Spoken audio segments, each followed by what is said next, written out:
Hey everybody, welcome back to the channel. Thanks for joining me. If you've been following along on the kitchen remodel that I've been posting, you would have noticed the pantry door that I built. In this episode, I'm going to show you how I did it. So, stay tuned.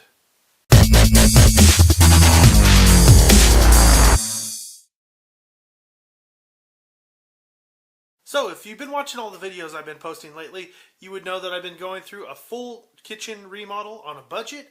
And one of the things is, I built the door that's going to cover this pantry. So, I thought that it would be a good idea to show you how I did it.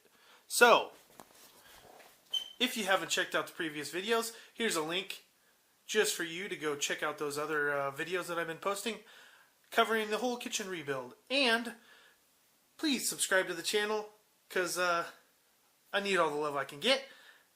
But let's get started. Let's go down to the garage and start working with some tools. I almost forgot. I need to show you what it used to look like. So let's put a picture right. You digging my glasses? Good, because it's time to play with some power tools. We have the miter saw. We're going to have the router and table saw. Look at this garage. It's a freaking mess. This is what it looks like when you're remodeling your kitchen, I guess, huh? Man, I can't wait to clean this thing out and start working on some cars. Poor old Chevelle's out there in the under the cover. You can see the new wheels right there. If you want to check out the video on getting the new wheels on the Chevelle, I'll put a link right up in here. You can check that out. But let's get to building.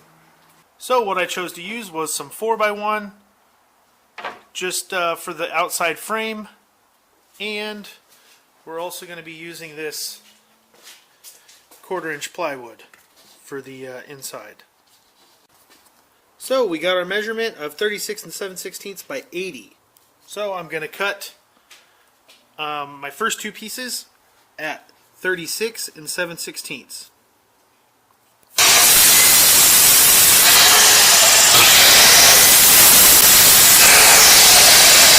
So now we got those cut. So now we got to cut our 80 length pieces, but they're not actually going to be 80 because if you look at here's my little diagram. You got the 36 7/16 are these pieces here, the top and the bottom. Then it's 80 inches from here to here, so you have to subtract the width of this board and this board, which it's 4x1 wood, so 4x1 is typically, you have to measure, but it's 3.5 inches. So 3.5 and then 3.5 is 7. So we're going to actually cut this at 73 inches. Does that make sense? Good. So I'm going to cut them and I'll come right back. Okay, so I have my 73-inch pieces cut. Now we get to use the router.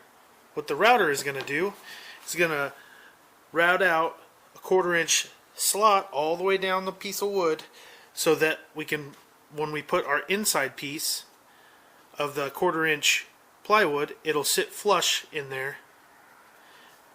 This might be confusing, but trust me, it's going to make sense as we go on. In this video I'm going to go kind of quick because a couple videos ago I already went step by step on how to do cabinet doors, and this is pretty much like about the same. So if you want to check out the link up here or over here, wherever I put it, check that out. It goes more into detail of like the router and the reasoning behind everything that I'm doing. But I'll just give you like the quick version of it. So basically when we're using the router, this is how the wood's going to set. So here's the frame, and now we're going to route out a 1/4" here and here, all the way down the board, so that that 1/4" plywood will sit flush inside here.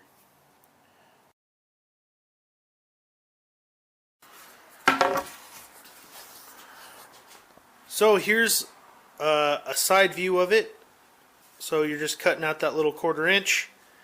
On the two long pieces, you're going to want to go all the way the whole length of the wood, all the way down.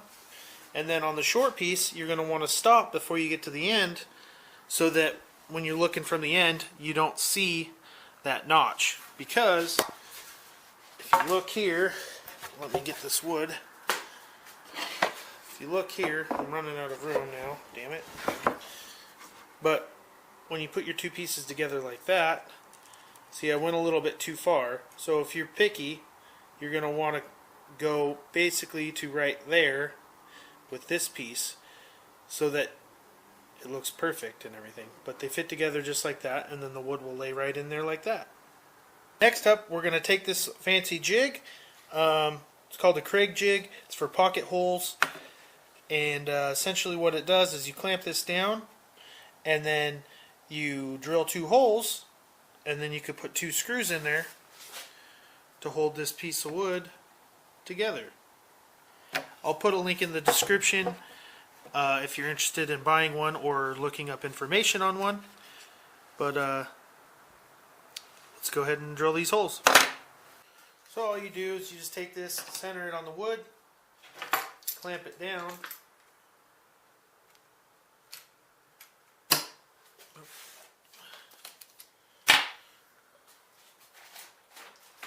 And it also comes with this fancy drill bit that has a stop on it that you set the depth so that you don't drill too far.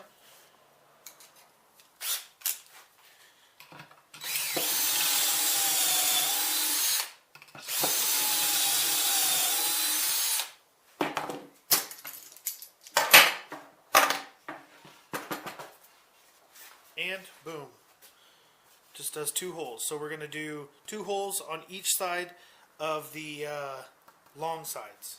Next step, we are going to screw these together. So I'm going to use some wood glue to just put some wood glue in here, and then I'm going to use some clamps to clamp it to the table so it doesn't move, and so that this stays flush with itself on the opposite side so it looks good. And then we'll put two screws in there, and then it'll hold and be strong.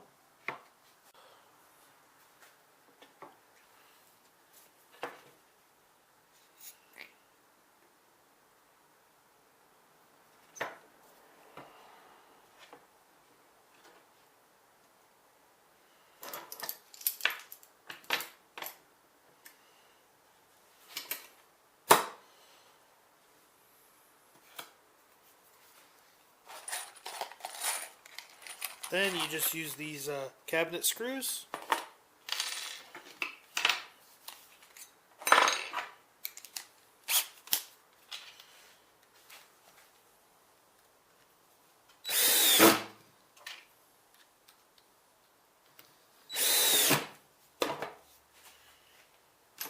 And there you go.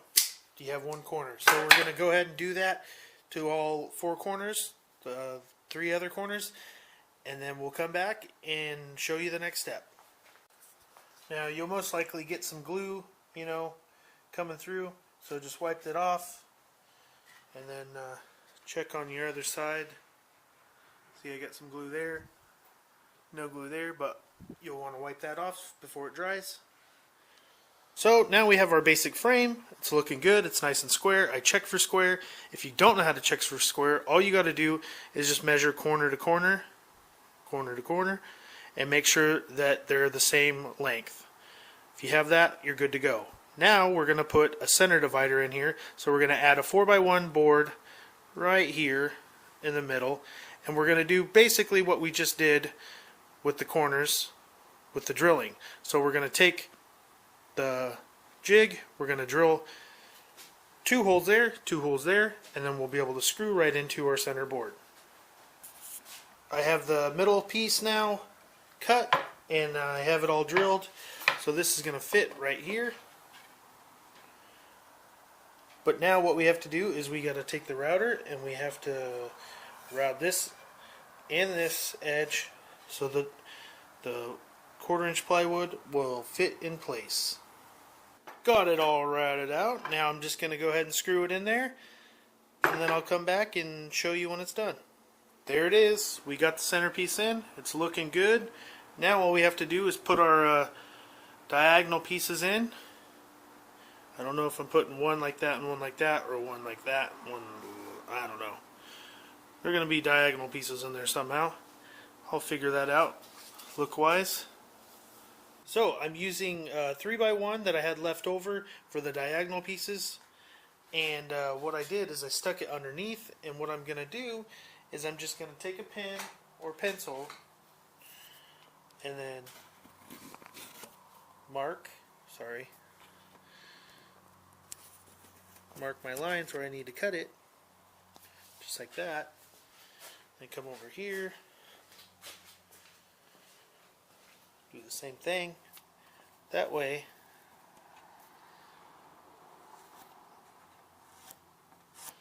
I can just cut it, and then we'll know we don't have to mess with angles or anything, and it should fit good. I cut mine using the table saw, but you can use a jigsaw or whatever you want to use. But it's sitting in there. It's a nice tight fit. It's looking good. So now what we're going to do is we're going to take this back out, and then we're going to use the router to route the edges so that, you know, to relief for the 1/4 inch plywood that we're going to be putting in it. So I'll do that real quick, and then I can attach both of them, and then we can move on to putting the 1/4 inch plywood in the door. So we have them both cut. Here's the door. This is what it's looking like so far, and I routed the back ends of it. See the profile of that? There you go. Did that to both of them. Now we're going to flip it over and then measure up, and then we're going to cut triangle pieces out of the 1/4 inch plywood, and then set that in there, and then glue and nail, and then we'll be ready to roll. So now I'm just going to measure it up from here to there, and then from there to there, connect the dots, and cut my piece of 1/4 inch plywood to set right inside there. So our first panel is in. All I did was just put some glue all the way around, and then nailed it with a nail gun with some 5/8 brad nails, and now it's in there. It's good. Once it dries, it's going to be real strong. I'm just going to go ahead and do the rest of the panels. There we go. We got a door. All the panels are in, and it's looking sweet. Not only can you use this as a pantry door like I'm showing you, but you could also use this as a barn door, a sliding barn door that you know, people like to use. But it's pretty good. Not bad for a couple hours of work. What do you guys think? It's going to look good. So I'm not going to show the process of painting it, but I'm going to prime it, paint it, and then I'll show you mounting it. How about that? So what we have here is a concealed hinge. What it does is it mounts right here. It's just like a hinge that you would use on a cabinet door, but instead of using 2 on a cabinet door, we're going to use 4 of them since the door is so large. So I've already taken my measurements, and now I'm going to use this Craig jig that actually drills the holes with a big drill bit for the hinge. It's pretty easy. All it does is you figure out where you want to put your hinge, and then this just butts up to the edge like that, and then you hook a drill up to that, and then you just drill your hole, and it's perfect every time.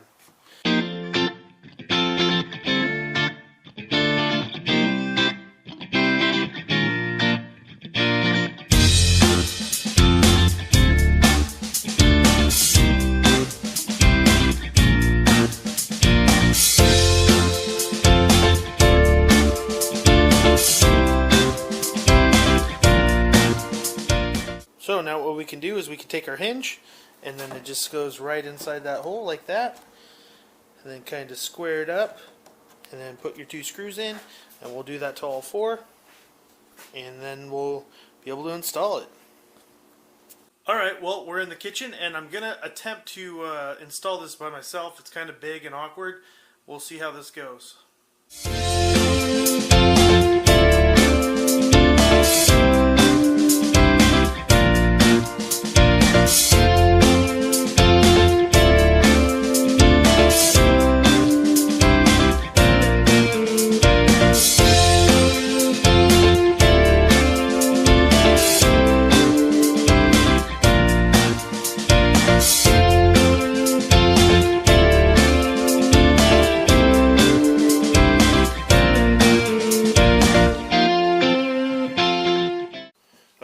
Well, after messing with it for a little bit, I got it to fit good. We're nice. It's hanging well. It's nice and flush on all sides. And here, let's stand back and take a look what it looks like. What do you guys think? So now, the only issue that I came across is I can't get it to stay shut. So we need some way to keep it shut. So my solution is I'm going to put a door latch on here. It's actually a gate latch.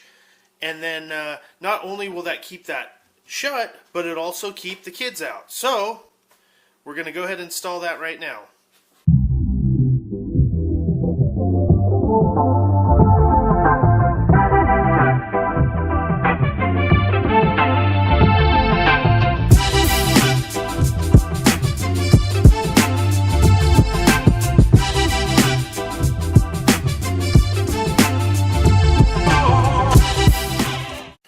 There you go, and it's installed just like that. This twists, push that, and then voila. And then if you just go like that, now you can't open it. So this didn't do exactly what I planned. I was hoping to bring it tight in like that and then have it locked, but that doesn't work with this. But this will do for now. I'm probably going to switch it up, but it's going to keep the kids out, so it's going to be perfect. And if you really want to get crazy, you could even put a lock on here. Then they'll never get in unless they rip this off. But hopefully you like the style of door that I did. What do you guys think? And I think we're going to call it quits. I think we're at a good stopping point. Hopefully you enjoyed this video on the cabinet door or the pantry door. And I just want to say thanks for joining me. And don't forget to subscribe to the channel because I got projects like this going on all the time. And yeah, so until next time, peace out.